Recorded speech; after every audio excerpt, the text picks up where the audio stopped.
Well, hey folks, it's your old pal, King Waspinator here. Welcome back to Total Party Skills. Tonight I was going to talk a little bit about Mechwarrior Destiny.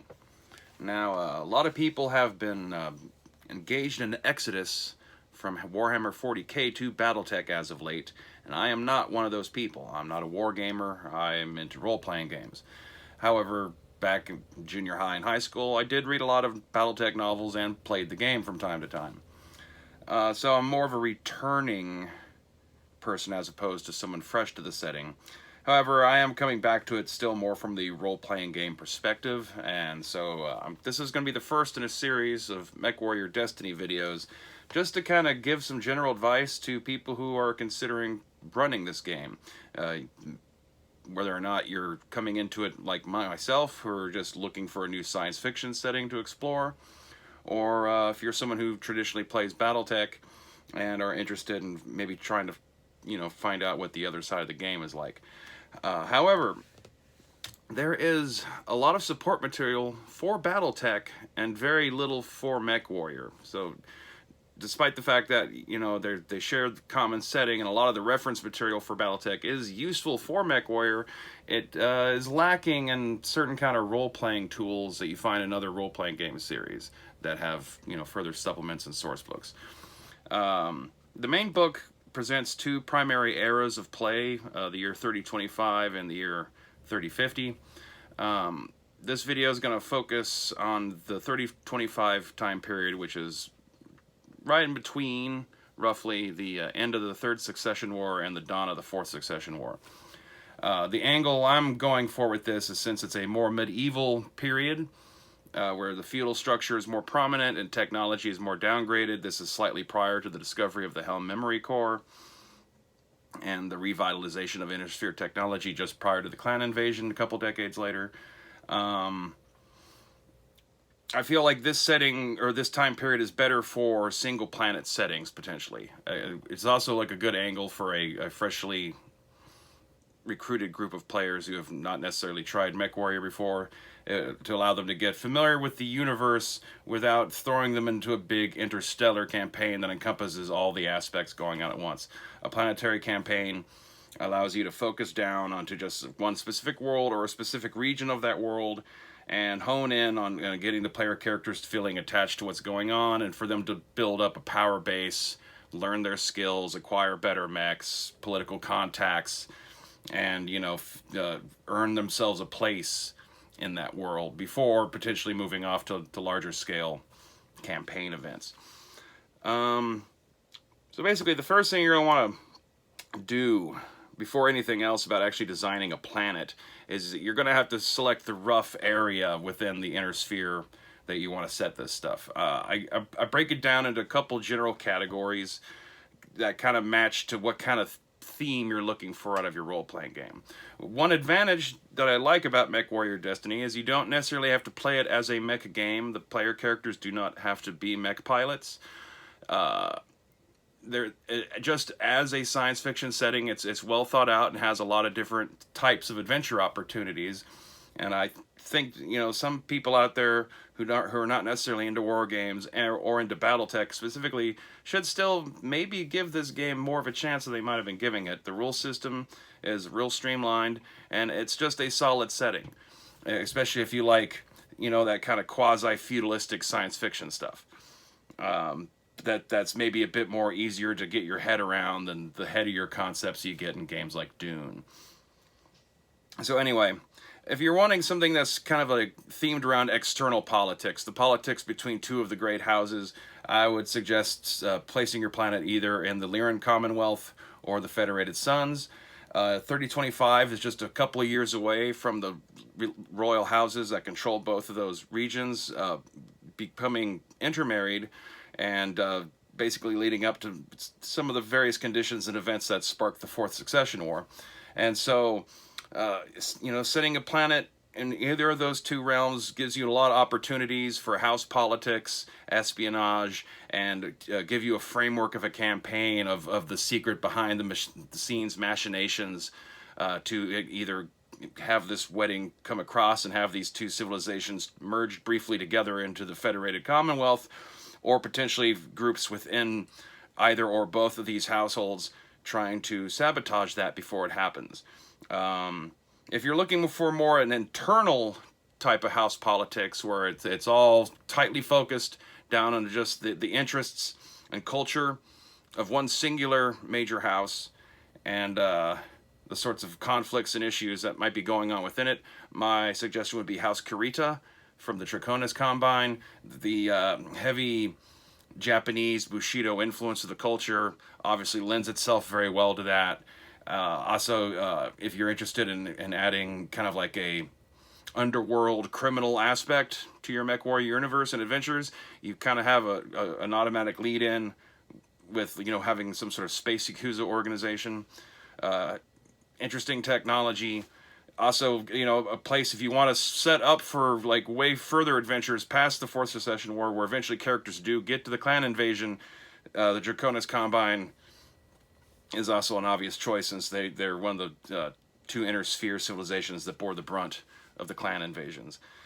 If you're looking for like more your classic Mechwarrior action war type setting, there's a collection of houses and periphery kingdoms that kind of all package themselves together towards the rimward side of the inner sphere. That would be the Free Worlds League, controlled by House Merrick, the Compelling Confederation of House Lao, and the two periphery nations of the Magistry of Canopus and the Taurian Concordat.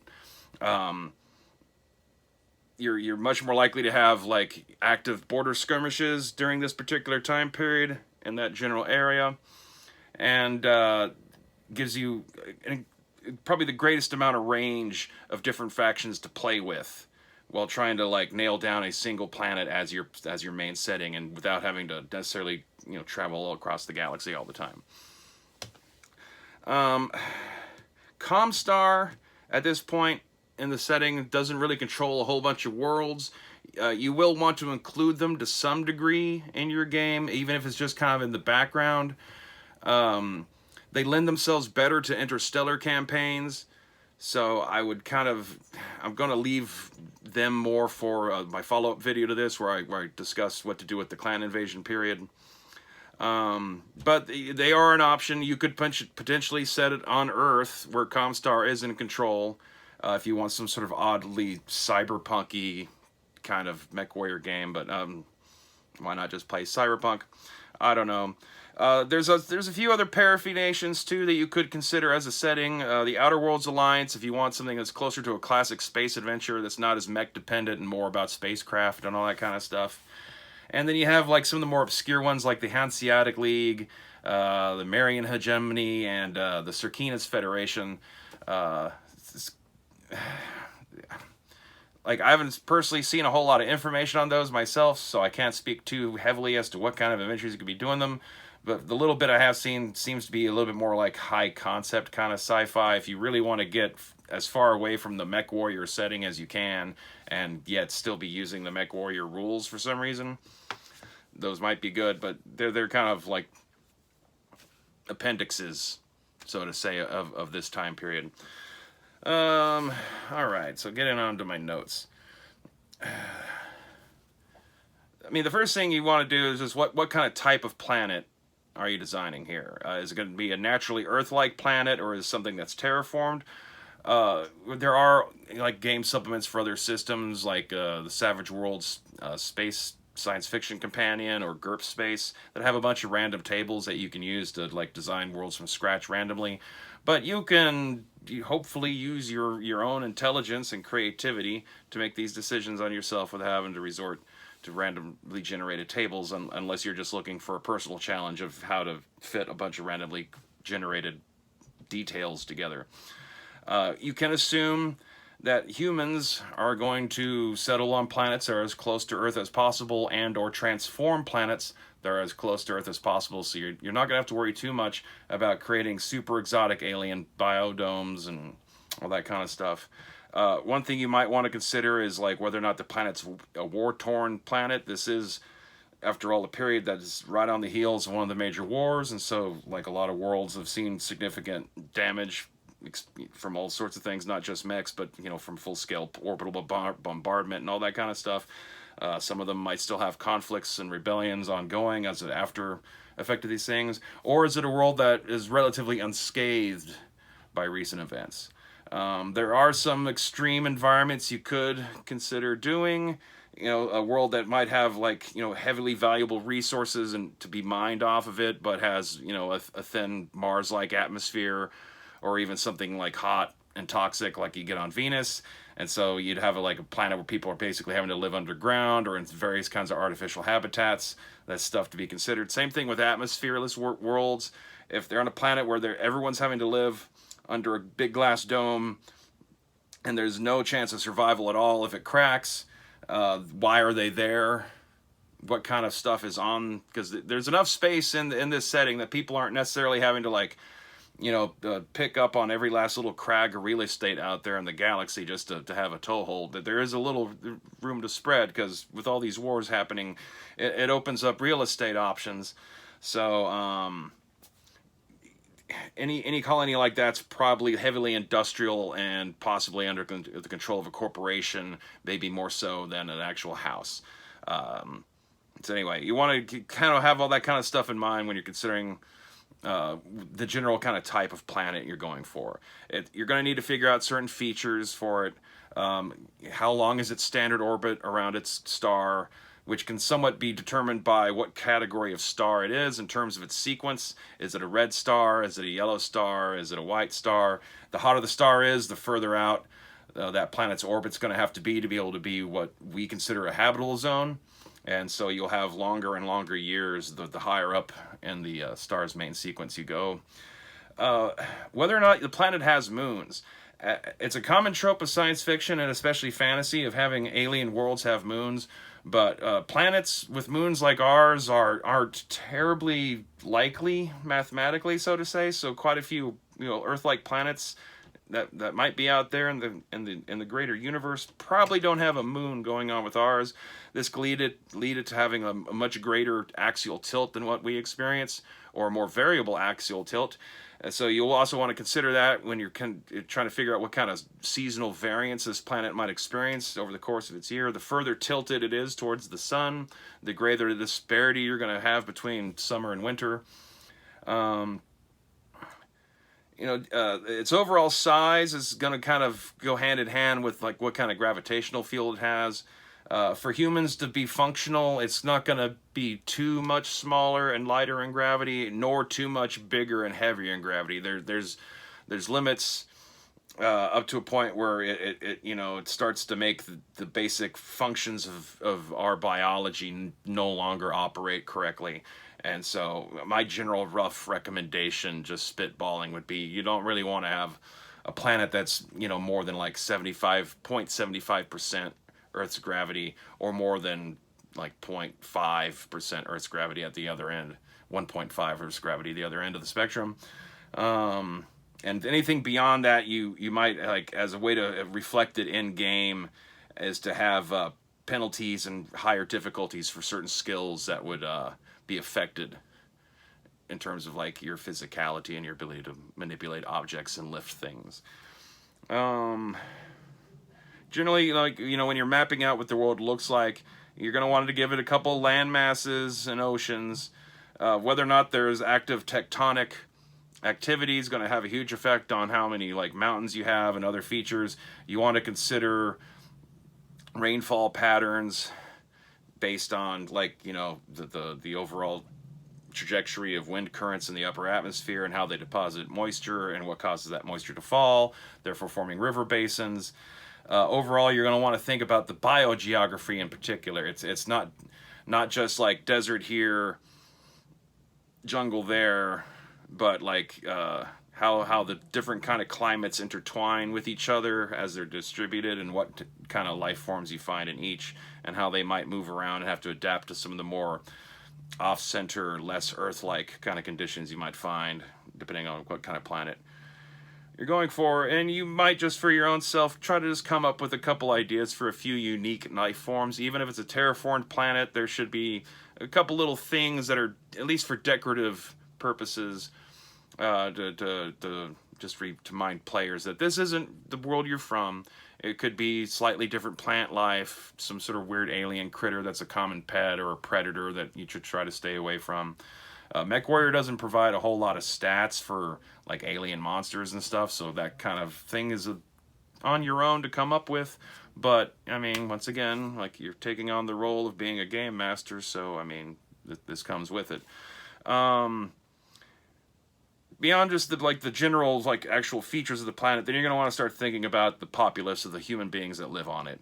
The ruling house, which should generally be determined by, you know, whatever ruling house controls that area of space that the star system is in. Although if you're placing your planet like right on a border, there could be competition between two competing rival houses, aka House Merrick and House Capella, if you go for the skirmish zone.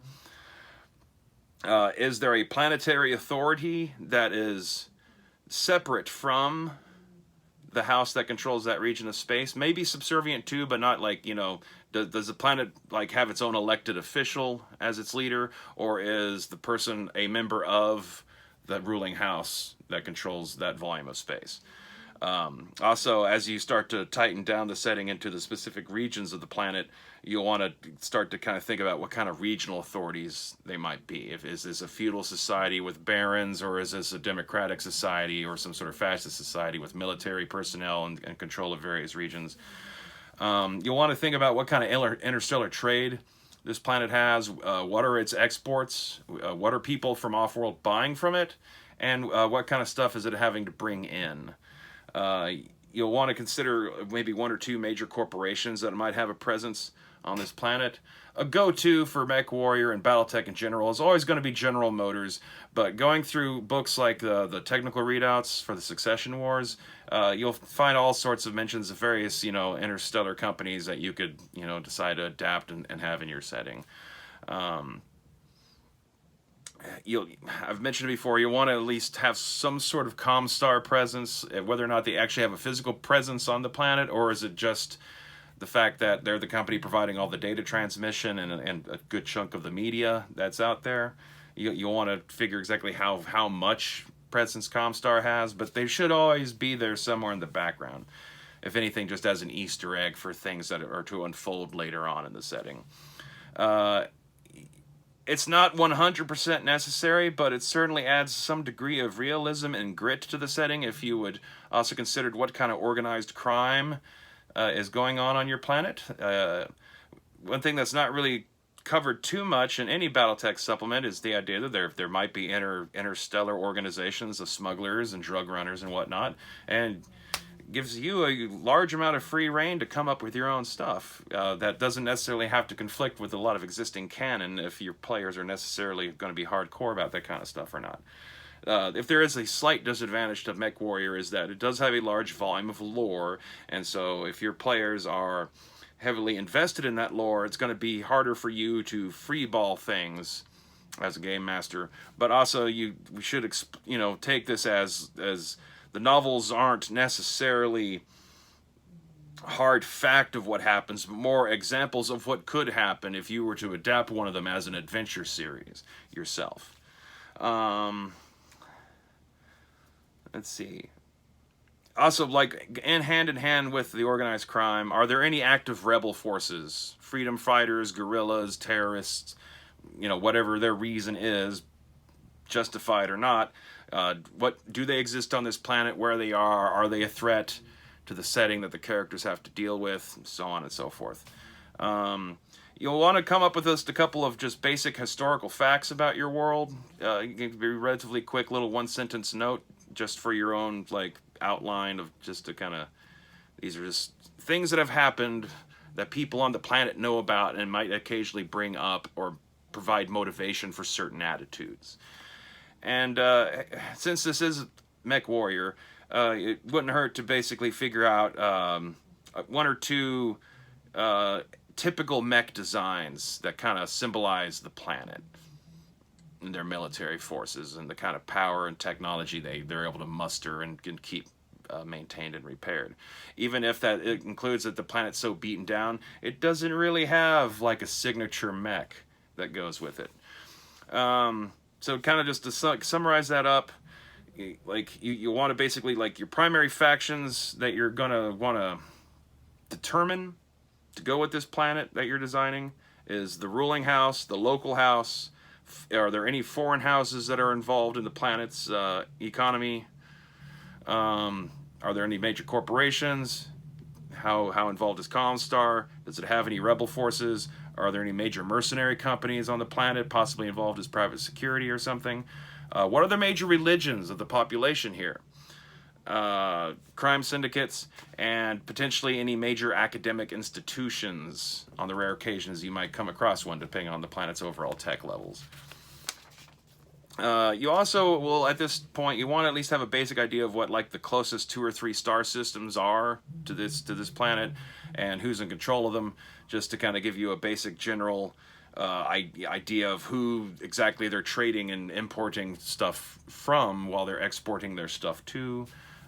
This is also like to help establish rival households, rival companies, potential for locations for where the international crime syndicate is being housed, all that kind of stuff. It's good to at least have a basic sketch of what these things are and know of them, even if you don't have to go full in and fully write them out yet. So the basic kind of sample I've come up with based off that is going to be a world called Scythia. It's set in the borderlands of the Free Worlds League, right near the Capellan border, but on the Free Worlds League side. We're going to go with it being an Earth-like world that's heavily war-torn from the last Succession War. Has an orbit of around 315 days around a yellow dwarf star. No moon, and has an extreme tilt. So basically, like, the planet's cycles back and forth between extreme desert conditions in the summer to extreme Arctic conditions in the winter, and like say like rather chaotic spring and fall seasons. The axial tilt also, since there's no moon, the spin down rate of the planet's rotation hasn't progressed quite as far as Earth's has, since we have a moon to kind of break us. So it's only a 16-hour day. It's 0.95 standard gravity.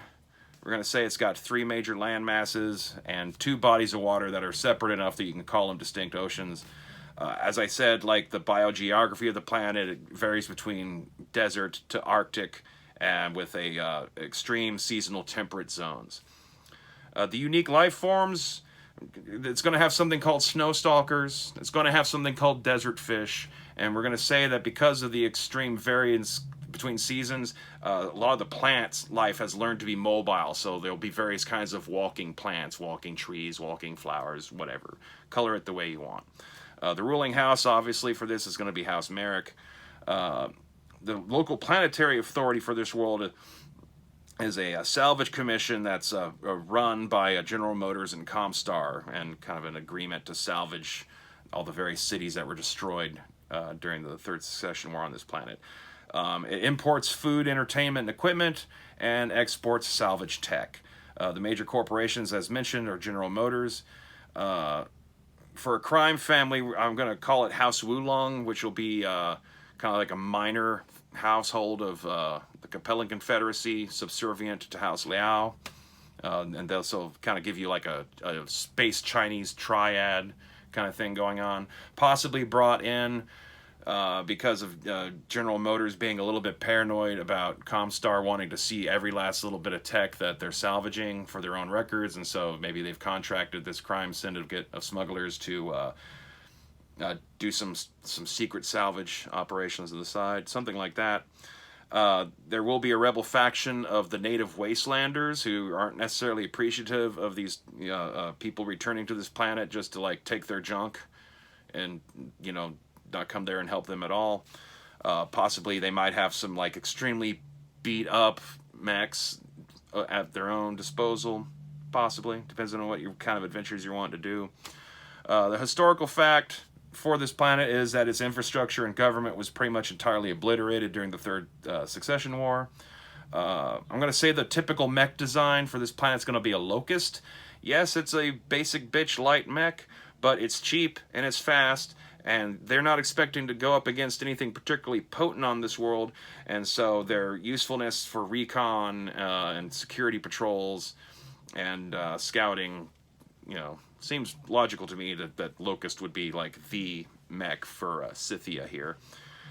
And we're going to say, like, the neighboring star systems, like one neighboring star system is a Capellan outpost on their side of the border. Another world would be a world of wealthy, well-to-do bourgeoisie, Merrick loyalists. And maybe another world would be like a heavy agrarian religious colony of like Lutherans or some shit that are maybe they're the main food traders that supply food and beverage to the people of this little world here. And I guess just a few other things to run down, like, you know, for designing like the specific fiefdoms or provinces of the planet. You want to, like, once again, you want to take note of what kind of regional governments they have, what's the primary climate of the region you're designing, what are its natural borders, what are its artificial borders, if anything, where are its sources of fresh water, what kind of industrial resources and mining go on in that region, what kind of agriculture and farming goes on in that region. You want to sketch out the major roads. Based off the roads and the rivers, you'll be able to kind of start to get an idea of roughly where the settlements should be distributed. You also want to kind of choose what the local tech and education level is for this part of your world. Deciding what kind of military facilities and general defenses for the region. Looking at, as your map is drawn out between the natural, you know, mountains, contours of the coastline, river basins, and how the roads crisscross, you'll kind of start to see that there's certain specific choke points for travel. Generally, those are where your cities are going to be, and also you'll want to, you want to know if there's any like launch facilities for either spacecraft, aircraft, or naval craft along the coastline. So based off that, you'll kind of start to get an idea of where the cities should be for the region. And, you know, you want to hone in on a specific city and give it detail just beyond giving it a name.